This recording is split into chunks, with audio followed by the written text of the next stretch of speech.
Y ahora les comparto la pantalla, ¿verdad?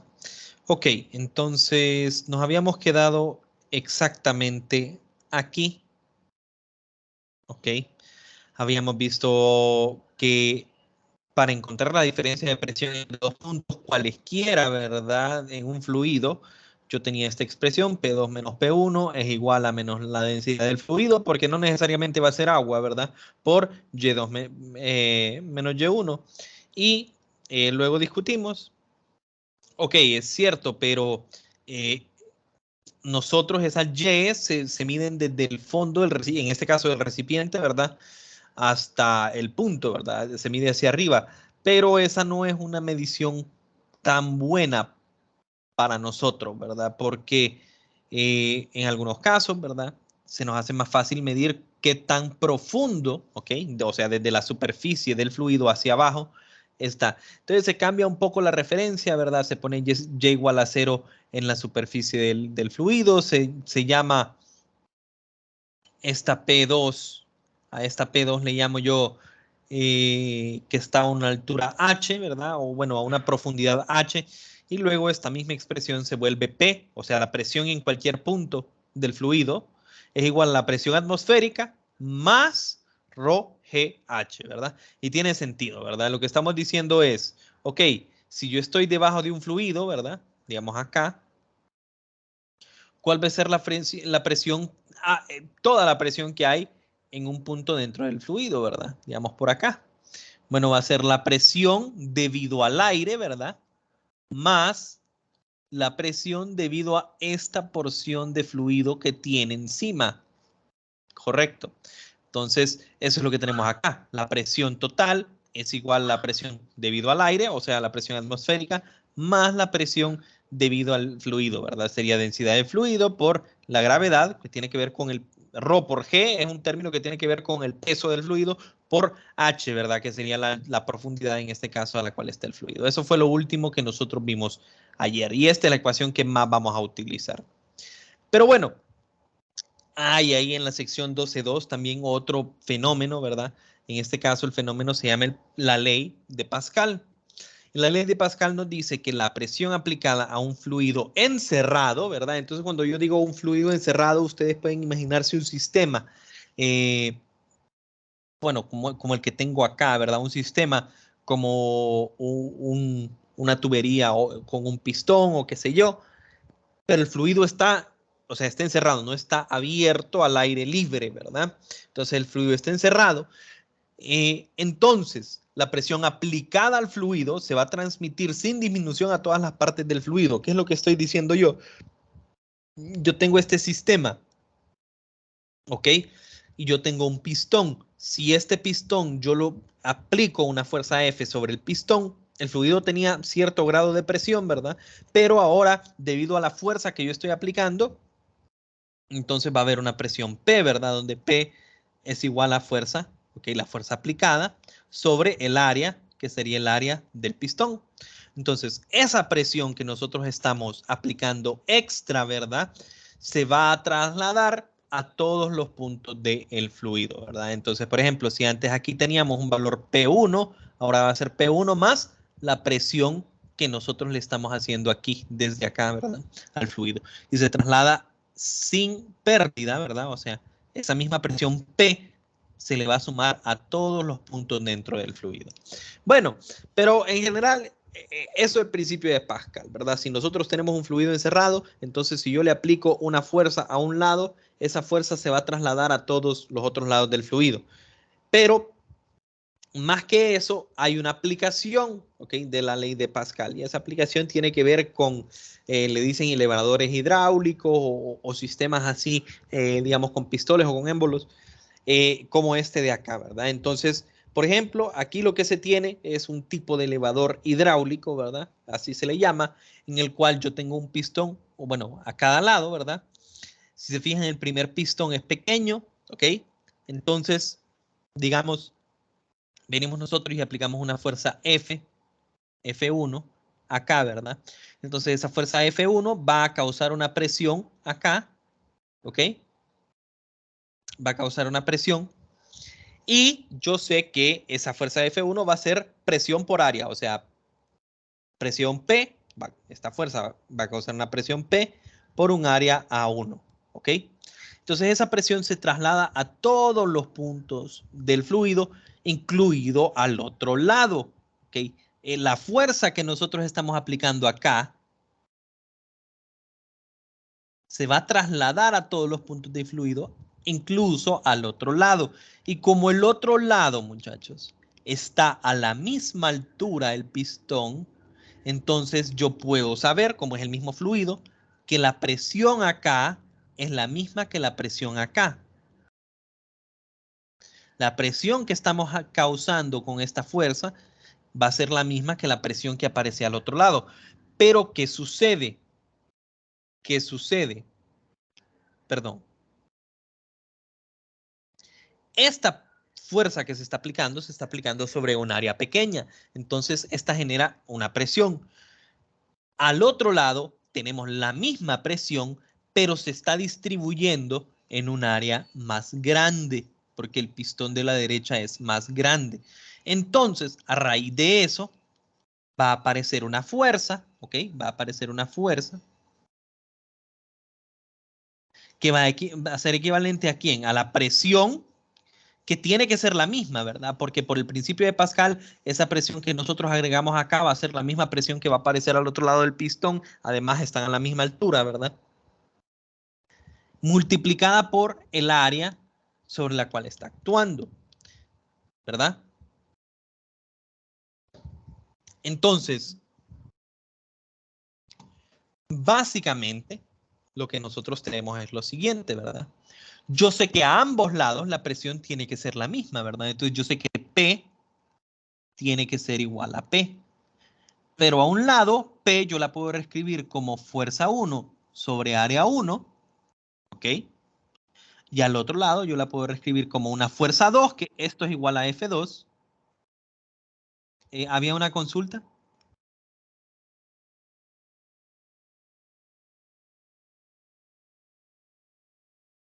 No. Entonces, ¿qué es lo que sucede? Pues al final, muchachos. Fíjense bien. La presión a ambos lados del sistema es la misma. Pero las fuerzas que, o sea, la fuerza que con la que yo aplico acá, no es la misma fuerza con la que el pistón termina empujando al otro lado. ¿Por qué? Porque es la misma presión, pero se está distribuyendo en áreas distintas. Entonces, esto lo que hace al final, en este tipo eh, de sistema de elevador hidráulico, ¿verdad? Es que debido a la diferencia de área de pistones, yo lo que termino haciendo es que la fuerza, no sé si ustedes se fijan, pero la fuerza está dibujada con un vector pequeñito, ¿verdad? La fuerza que nosotros aplicamos acá, que después aparece acá, va a aparecer acá, pero va a aparecer al otro lado, la fuerza va a aparecer mucho más grande, ¿ok? Entonces, lo que termina siendo este sistema es básicamente un multiplicador de fuerza, ¿verdad? Entonces, podemos poner un ejemplo, ¿verdad? Podemos imaginarnos que si esta fuerza vale 1 y esta área vale 1, ¿cuánto va a valer la fuerza al otro lado si el área vale 10? Si ustedes hacen el despeje, me va a dar que la fuerza 2 va a ser igual a 10, correcto. Entonces, básicamente debido a la diferencia de áreas de los pistones, la fuerza se traslada al otro lado del pistón y se multiplica. Y eso es lo que quiere ejemplificar esto en esta figura. Se fijan cómo el vector de la izquierda, perdón, es bien pequeño. Entonces lo que quiere decir es, venimos nosotros y tenemos ese sistema, yo puedo venir y aplicar una fuerza relativamente pequeña, ¿verdad? Relativamente pequeña, pero aplicarla sobre un área al otro lado, ¿verdad? Se va a trasladar a aplicarse sobre un área muy grande. Entonces, con una fuerza muy pequeña, yo puedo levantar un vehículo. Eso es lo que quiere decir al final, o lo que sucede debido al principio de Pascal, ¿verdad? Porque como el fluido está encerrado, la presión que nosotros estamos aplicando con el primer pistón se va a trasladar a todos los puntos del fluido, incluido el punto que está en contacto al otro lado. Y aquí ustedes pueden leer, ¿verdad? Se aplica una fuerza pequeña a un pistón, ya que la presión P tiene el mismo valor en todos los puntos a la misma altura en el fluido, ¿verdad? Y no hay pérdida, la presión que yo estoy aplicando con este pistón se va a pasar al otro lado debido a que el fluido está encerrado. Entonces, un pistón con una mayor área a la misma altura experimenta una gran fuerza, ¿verdad? Entonces, yo puedo utilizar estos sistemas por principio de Pascal como un multiplicador de fuerza, ¿verdad? Y esto, cuando hay algún pequeño ejercicio que son pocos, ¿verdad? Pero si hubiese algún ejercicio de principio de Pascal, termina siendo hacer esta comparación, ¿verdad? Recordando que si están a la misma altura, están a la misma presión y recordando la definición de presión a cada lado, yo tengo esa expresión y nosotros podemos hacer un despejito sencillo, ¿verdad? Para ver cómo es el cálculo. ¿Hay alguna pregunta por los momentos, muchachos?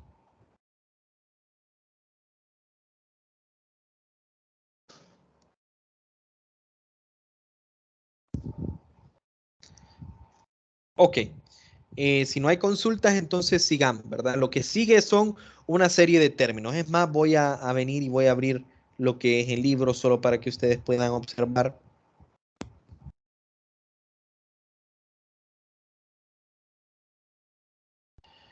Es este.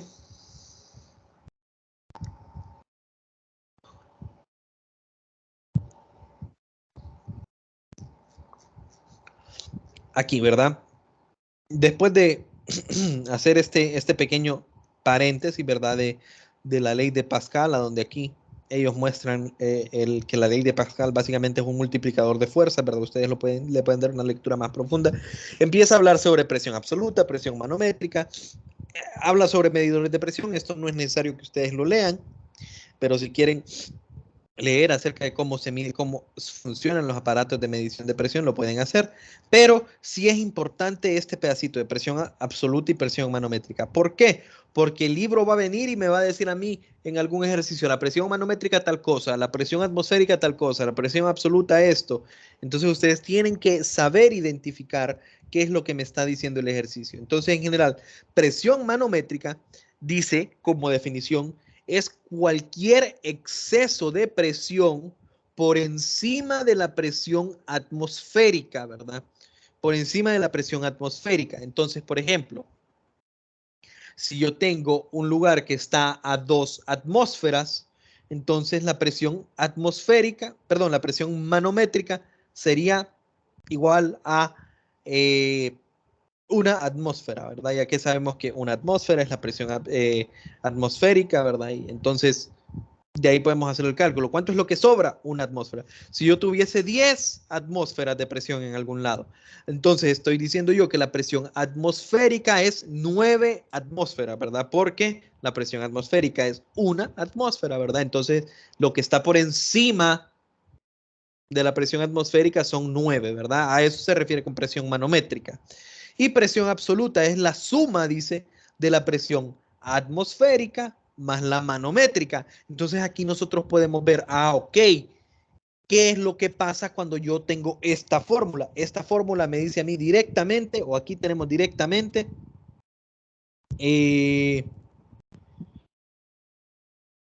lo que nos están diciendo, ¿verdad?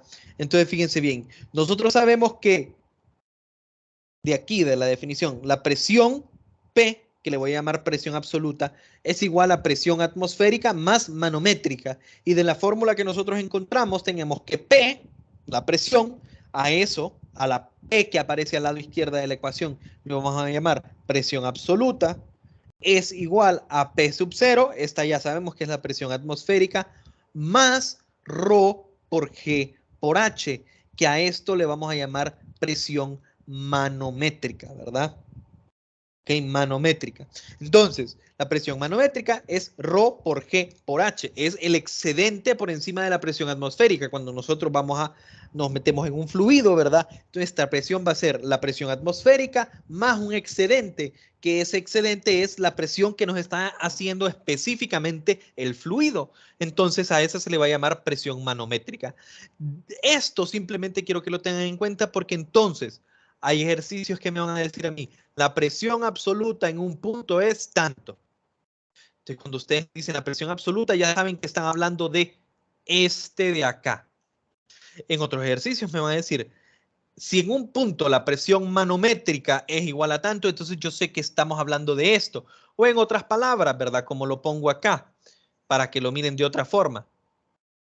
Que yo tengo esto, la presión manométrica es el excedente, ¿verdad? Entonces, si hago el despeje, yo tengo P menos P sub 0. Esto es presión manométrica. Esto es lo que me sobra. Si a la presión atmosférica le resto la presión atmosférica, a la absoluta le resto la atmosférica, no sé si eso es lo que dije, ¿verdad? Lo que me queda es la manométrica, que en este caso es ρg H, ¿verdad? Entonces, si a mí en algún punto me están diciendo o en algún ejercicio me dicen la presión manométrica en un punto es tal número, entonces lo que me están diciendo básicamente es que P sub 0 es igual a ese número o que ρgh es igual a ese número.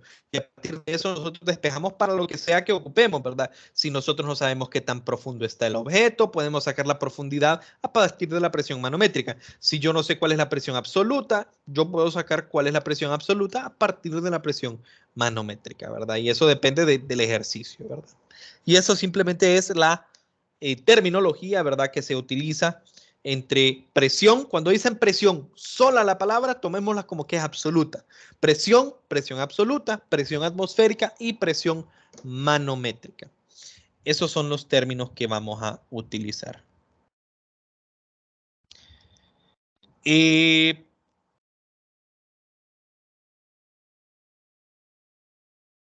Ahora vamos a un tema, si no hay preguntas, ¿verdad? Ahora vamos a un tema que absolutamente todos ustedes lo han presenciado, ¿verdad? No hay forma de que alguno de ustedes diga que no ha presenciado este fenómeno. Sin embargo, tal vez no se han puesto a pensar en él, ¿verdad? Y en este caso estamos hablando de la fuerza boyante o la fuerza de flotación, ¿verdad? Entonces, fíjense bien.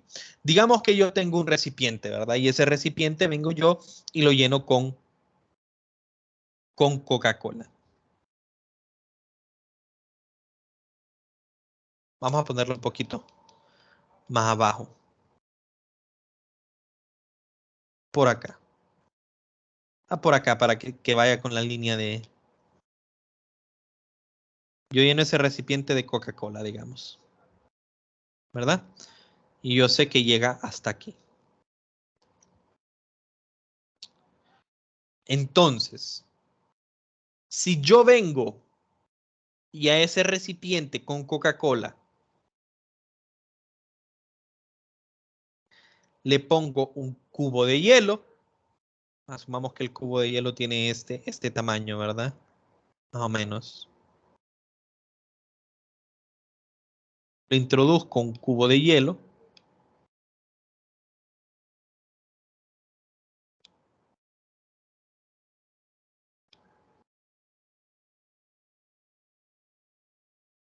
Ok. El cubo de hielo obviamente no se va a hundir en la Coca-Cola, ¿verdad? Sino que va a quedar flotando. Pero ¿qué sucede con el fluido? ¿O por qué razón cuando ustedes se sirven un vaso con Coca-Cola y saben que la Coca-Cola está caliente y que van a ocupar hielo para que se enfríe la Coca-Cola, ¿por qué no servimos el vaso tan pero tan lleno? Porque cuando yo vengo, ¿verdad? Cuando yo vengo y le introduzco el hielo al fluido, ¿qué es lo que sucede? El fluido, cuando interactúa con el hielo le está quitando, entre comillas, quitando espacio, ¿verdad? Entonces el fluido, al ser un fluido, ¿verdad? La Coca-Cola, al ser un fluido, va a fluir alrededor del objeto y se va a reacomodar acomode lugar, ¿verdad? Entonces, lo que nosotros ante nuestros ojos sucede es lo siguiente, ¿verdad? Cuando yo le pongo un hielo, va a venir la Coca-Cola y va a subir hasta acá, digamos. Estoy exagerándolo, pero digamos que sube hasta ahí el nivel de la Coca. ¿Ok? Subió. ¿Por qué subió? Porque se fijan, cuando entra el hielo le está quitando esto de espacio. ¿Se fijan? Eso de espacio. Y como el hielo le quitó ese volumen de espacio, entonces el fluido simplemente se mueve y se aloja en el lugar que tiene disponible, ¿verdad? Entonces básicamente el fluido vino y subió de esta posición a esa nueva posición. Entonces subió esa cantidad. Eso es lo que nosotros miramos. Ahora, ¿qué sucede sobre el hielo? Si yo hago un análisis de fuerzas sobre el hielo, yo sé que el hielo tiene su propio peso. Pero,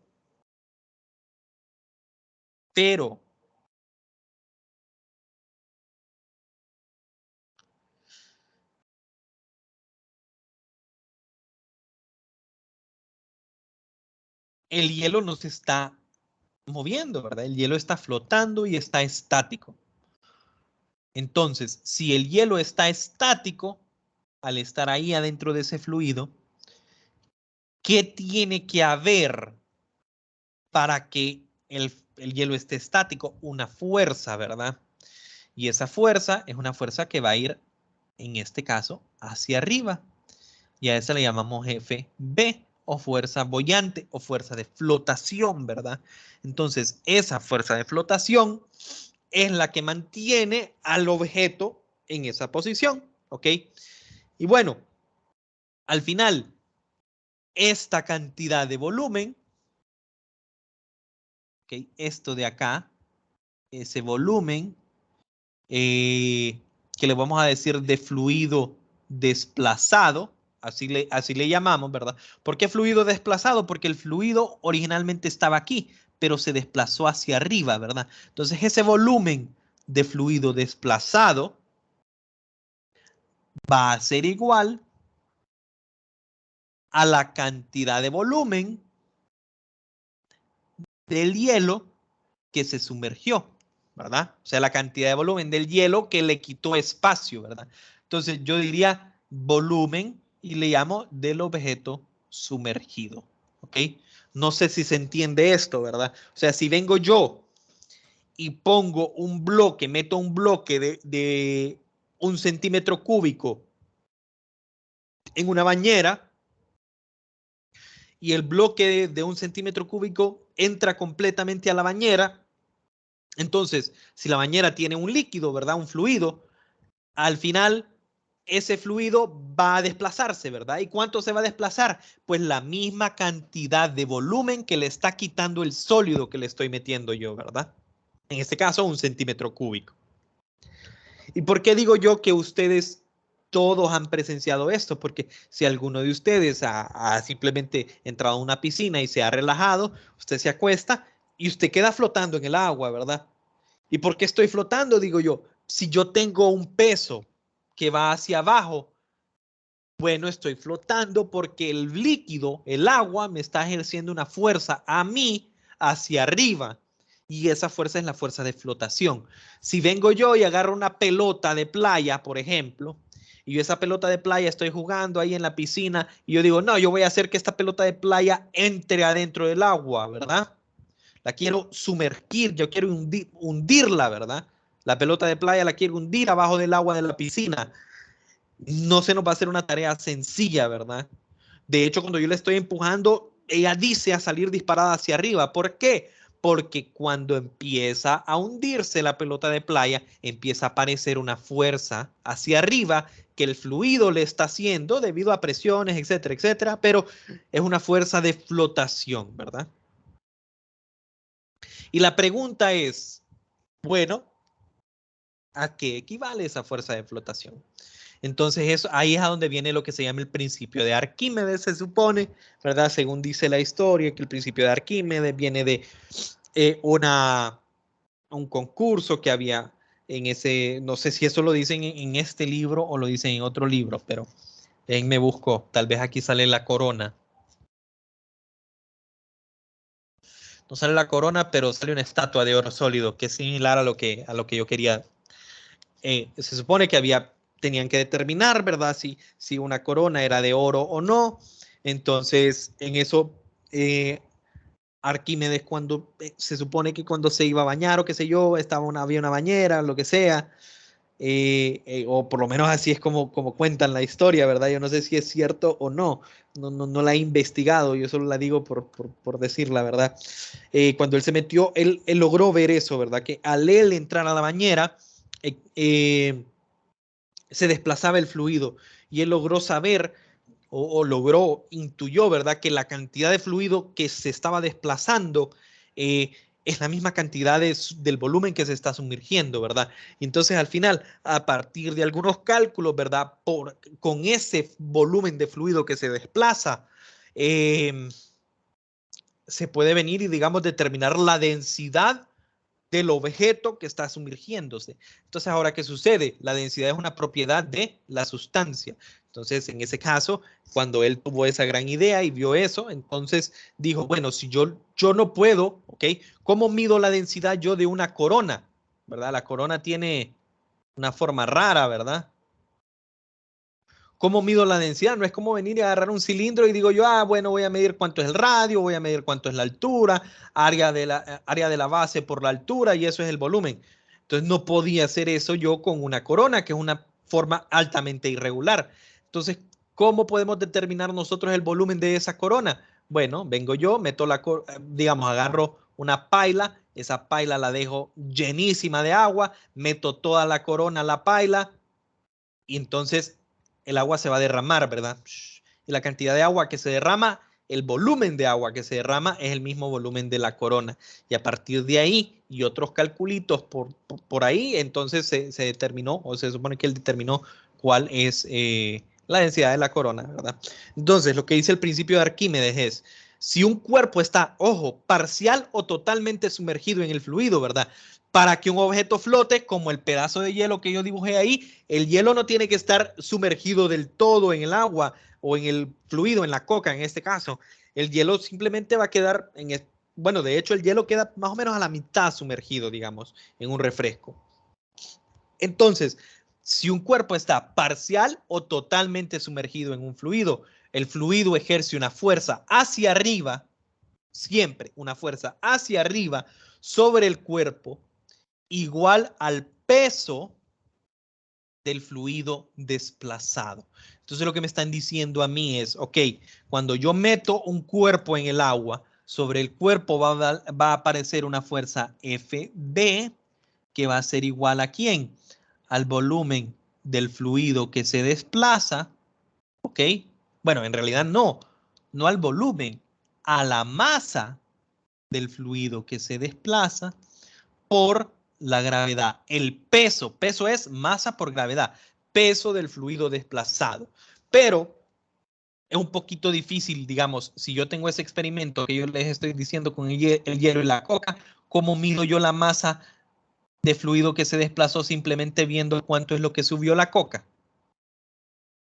No podría, ¿verdad? Entonces es ahí donde le digo yo, siempre cuando estamos trabajando con fluidos, nosotros vamos a utilizar esto, ¿verdad? De que yo sé que la densidad del material, en este caso del fluido, la densidad del fluido va a ser igual a ¿quién? A la masa del fluido entre el volumen del fluido. Entonces, lo mismo, si yo estoy hablando del solo la porción de fluido que se desplazó, la densidad de ese fluido va a ser la masa de ese fluido que se desplazó dividida entre el volumen de ese fluido que se desplazó, ¿verdad? Entonces, yo puedo reescribir la masa en términos de la densidad del fluido y el volumen del fluido. Entonces, yo tengo que mi fuerza boyante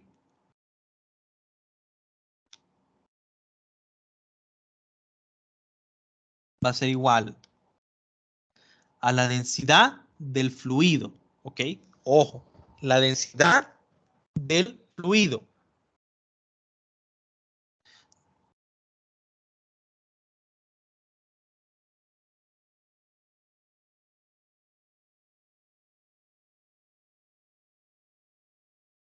Cuando digo densidad del fluido, es densidad del fluido sobre el cual vengo yo, y si agarro el hielo y lo pongo en coca, el fluido es la coca, ¿verdad? El hielo está en la coca. ¿Ok? La coca es la que está ejerciendo la fuerza boyante. Densidad del fluido por la cantidad de volumen del fluido que se desplazó. O sea, en este caso sería este pedacito de coca que la puse en rojo, ¿verdad? O la puedo subrayar acá. Esta porción de coca es lo que se desplazó por G. ¿Ok?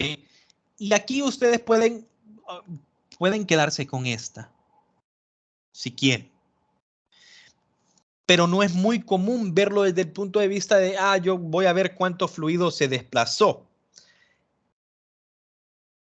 Es más fácil verla desde este punto de vista, ¿verdad? De lo que yo ya les dije anteriormente, que la cantidad de volumen del fluido que se desplaza es igual a la cantidad de volumen del objeto que se sumerge. Yo, quiero hacer un paréntesis, fíjense bien.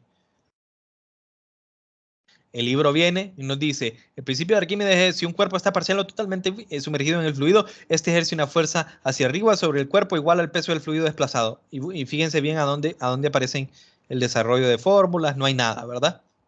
O sea, ellos simplemente nos dicen eso y nos dejan que nosotros lo interpretemos. Luego yo vengo y les pongo, les hago un poquito de sentido, digamos, a lo que dice el libro, ¿verdad? Ok, el peso del fluido desplazado es este.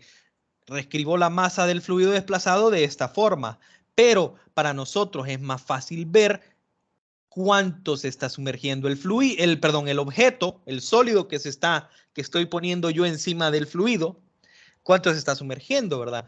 Y resulta que siempre va a ser así, ¿verdad? Porque como les expliqué yo, ¿qué pasa? El hielo le está quitando espacio a la coca. ¿Cuánto hielo le está quitando el espacio a la coca? Bueno, la cantidad de hielo que se está introduciendo adentro de la coca. ¿Verdad? Entonces aquí, a esto yo le llamo volumen de fluido desplazado.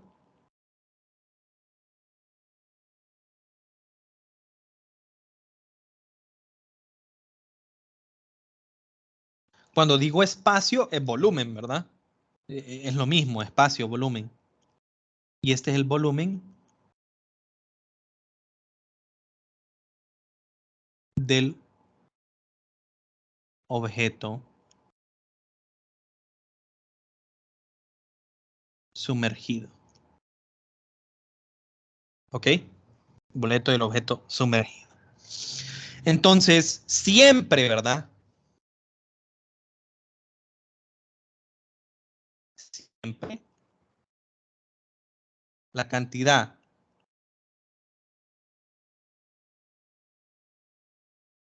de fluido desplazado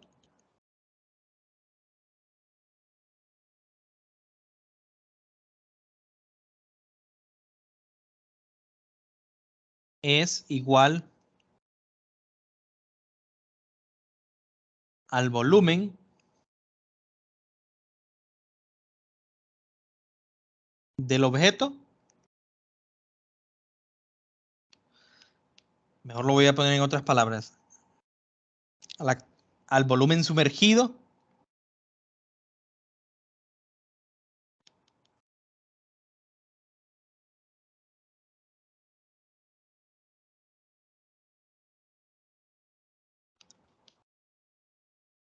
voy a cambiar de nuevo al porcentaje, si quieren,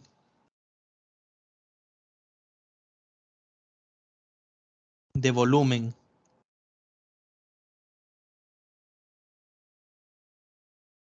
eh, que se sumerge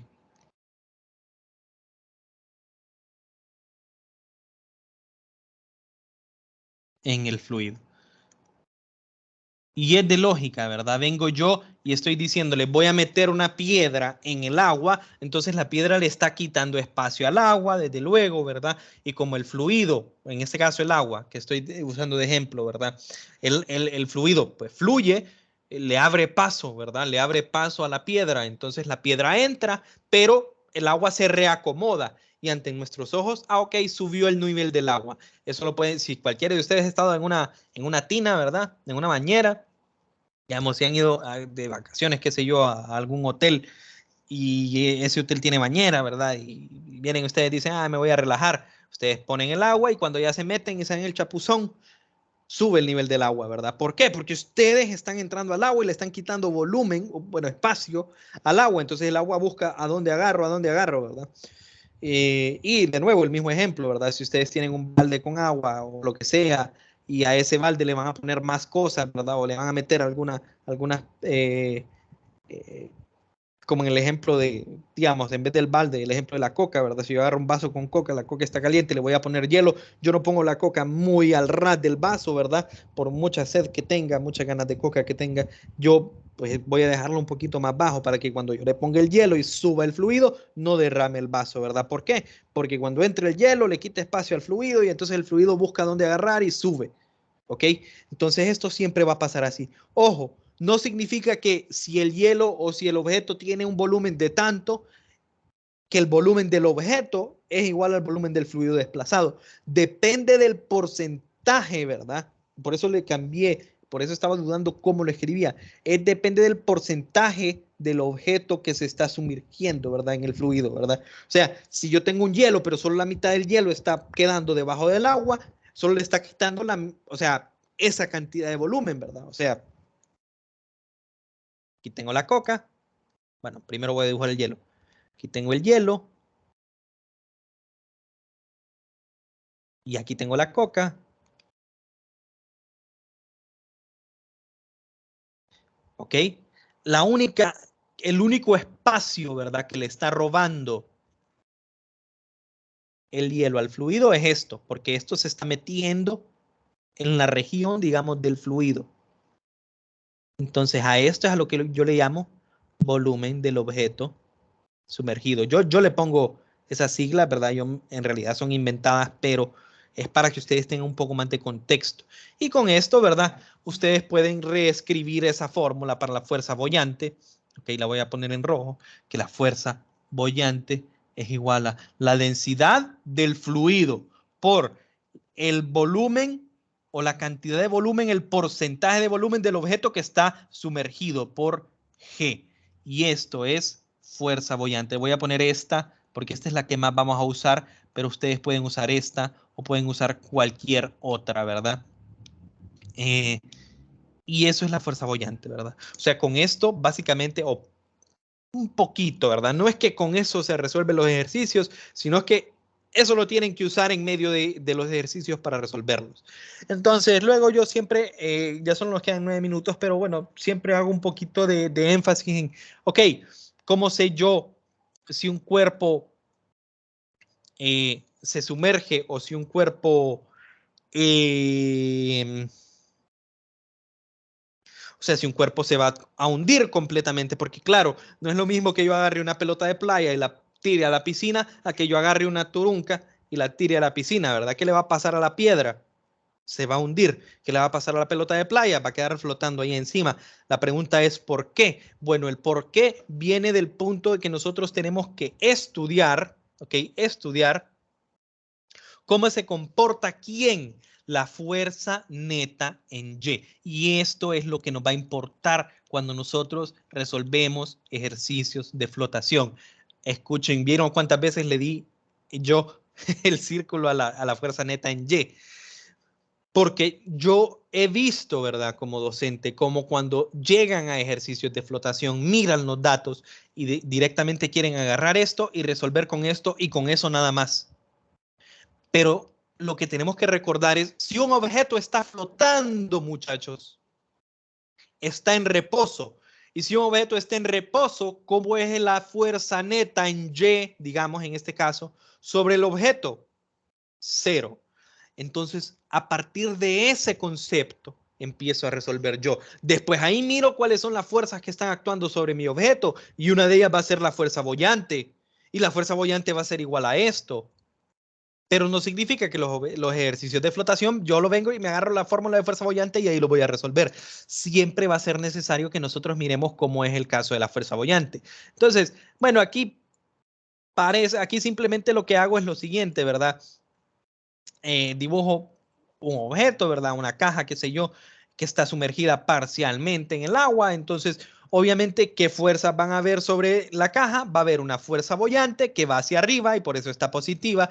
Y el propio peso del objeto, negativo porque va hacia abajo. Entonces yo empiezo a estudiar la densidad del fluido por el volumen del objeto sumergido, que en este caso sería la cantidad que yo voy a pintar ahorita de morado. Este es el volumen del objeto sumergido, ¿verdad? Ahí más o menos miremos que es como un 50% según lo que yo pongo abajo, ¿verdad?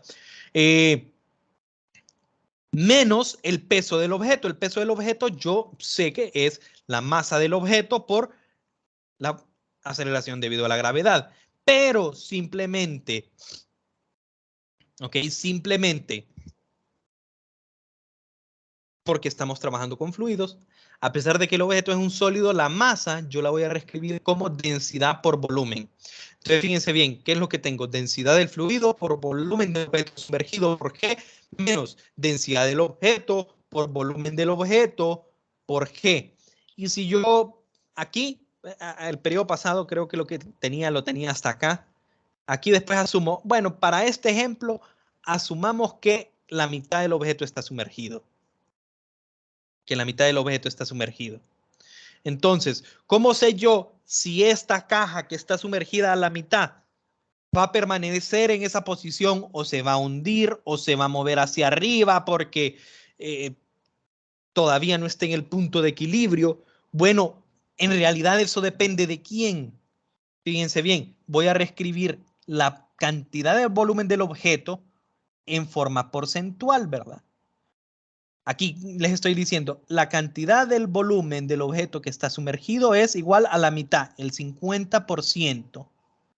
Y así me van a dar los datos a mí. Si el 25% de una caja está sumergida en el fluido, entonces lo que me están diciendo es, la cantidad de volumen del objeto sumergido es, si fuera el 25%, es el 0.25 del volumen total del objeto, ¿verdad? Entonces ahí yo puedo reescribir el volumen del objeto sumergido.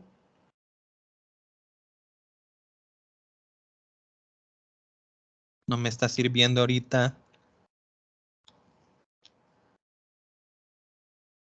Bueno.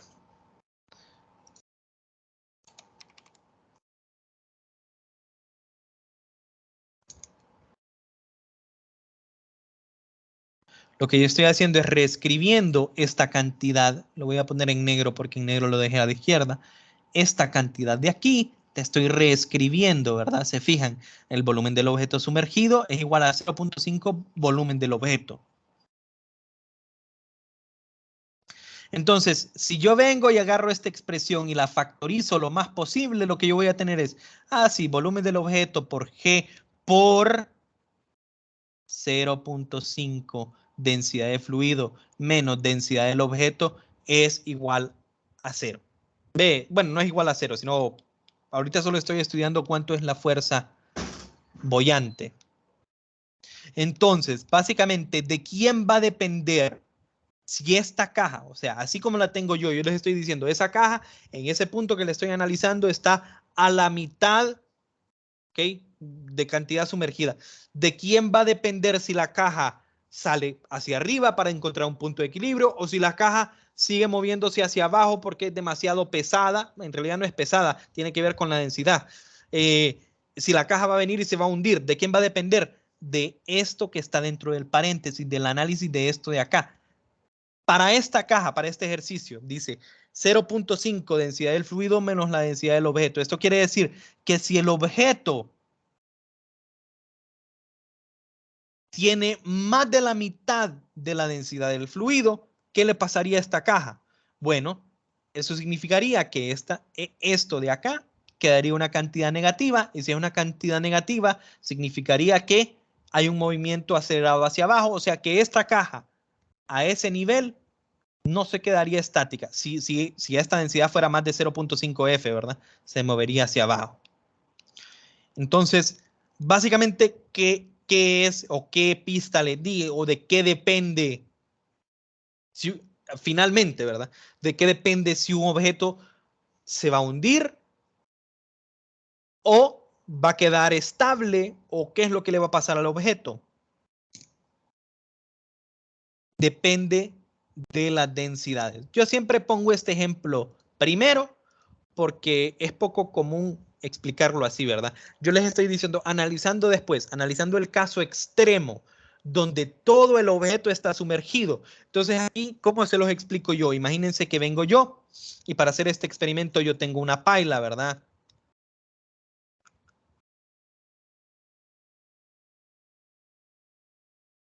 Yo tengo una paila y vengo yo y esa paila la lleno de cualquier líquido, ¿verdad?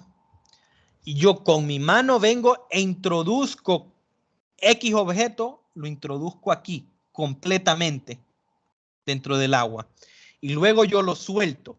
Tenemos tres posibilidades. El objeto va a bajar, el objeto va a subir o el objeto va a permanecer acá. ¿Y de qué depende qué le pasa al objeto? De la densidad del fluido y la densidad del objeto. Si nosotros hacemos la misma sumatoria de fuerzas sobre un objeto que está completamente sumergido, esto quiere decir que la velocidad, perdón, el volumen del objeto sumergido es completamente igual al volumen del objeto y hacemos el mismo análisis, ¿verdad? Lo que me queda aquí es que la densidad del fluido menos la densidad del objeto, ¿ok? Bueno, que la sumatoria de fuerzas en Y es igual al volumen del objeto por G por la densidad del fluido menos la densidad del objeto, y ahí nosotros podemos ver nuestras decisiones, ¿verdad? ¿Qué pasa si la densidad del objeto, de un objeto, es mayor que la densidad del fluido? Esta resta me va a quedar negativa, ¿verdad? Entonces yo diría, ok, si el objeto es más denso que el fluido, el objeto, no importa cuánto del objeto esté, el objeto se va a hundir, ¿verdad? Ahora, por otra parte, si la densidad del objeto, si el objeto es menos denso que el fluido, esta cantidad me va a quedar positiva.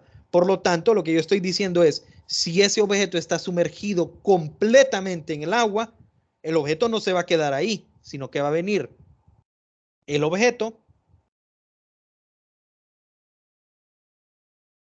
y se va a mover hacia arriba, ¿verdad? Obviamente no se mueve infinitamente, sino que lo que pasa es, por ejemplo, con el hielo, si yo dejo caer un cubo de hielo sobre una bebida desde una altura grande, ¿verdad? Obviamente el hielo va a entrar completamente al fluido, se va a hundir una porción, pero eventualmente el hielo va a volver a subir y se va a mover un poco y va a encontrar un punto de equilibrio, ¿verdad? ¿Y cuál va a ser el punto de equilibrio? El punto de equilibrio va a ser cuando el porcentaje, aquí recuerden que en el caso anterior había un porcentaje, ¿verdad? El porcentaje del volumen del objeto sumergido equipare, ¿ok? O sea que la fuerza boyante equipare a la cantidad del peso del objeto, ¿verdad? ¿Ok? Entonces, si un objeto es menos denso que el fluido, el objeto no puede permanecer completamente dentro del fluido, sino que, ok, el objeto va a flotar sobre el fluido. ¿A cuánto va a flotar? No, pues no sé, ahí ya ocupo yo que me digan que el objeto está hecho de hierro y que el fluido es leche, digamos. Obviamente en esa combinación el hierro se va a hundir, ¿verdad? Entonces tendría que ponerlo, bueno, digamos, hielo y leche. Ahí sí, ¿verdad? Entonces ahí tendría que saber yo cuánto es la densidad del hielo, cuánto es la densidad de la leche, y ahí buscaría yo en qué punto, ¿ok? Con cuánta cantidad del hielo queda hundido debajo de la leche para que esto entre en equilibrio, ¿verdad? Y nosotros así resolvemos el ejercicio. Pero de primeras, si a mí me dan dos objetos, bueno, no dos objetos, un fluido y un objeto, y yo quiero saber si el objeto se va a hundir o si el objeto va a flotar con un porcentaje de su volumen sumergido, lo que tengo que revisar es cómo son sus densidades. Y a partir de esto nos pueden preguntar de diferentes maneras una pregunta conceptual, ¿verdad? Por último, ¿verdad? Bueno, esto es lo que yo los mencioné, ¿verdad? Pero por último, está aquí. Para resolver ejercicios de objetos que flotan, nos vamos a basar en el hecho de que si está flotando el objeto está en reposo. Y si está en reposo, la sumatoria de fuerzas en Y es igual a 0. Y a partir de aquí, ¿qué es lo que tengo que hacer yo? ¿Cuáles son todas las fuerzas que hay en Y? Porque va a estar la fuerza boyante y va a estar el peso. Pero qué sé yo, puede haber una cuerda que lo está amarrando hacia arriba y puede haber una persona que lo está jalando bueno, una cuerda que lo está jalando hacia arriba, pero una persona que lo está jalando hacia abajo.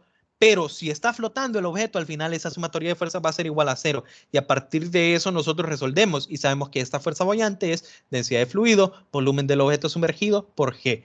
Y a partir de esto se resuelve. Eso lo vamos a ver después de Semana Santa cuando ya hagamos nosotros ejercicios, o sea, ejercicios en sí, ¿verdad? Tenemos después de Semana Santa, bueno, solo un anuncio, ¿verdad?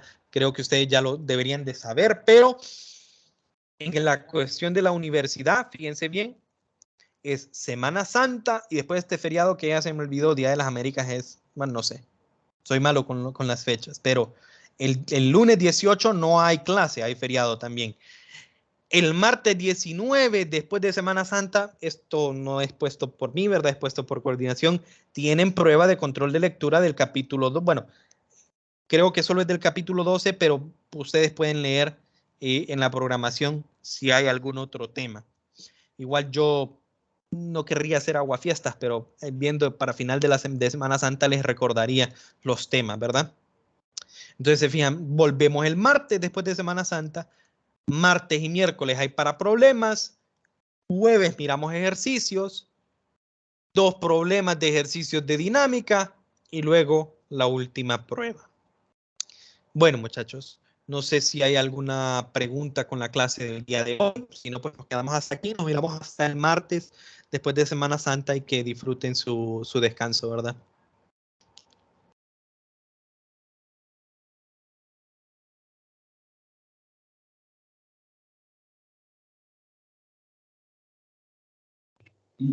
Feliz semana.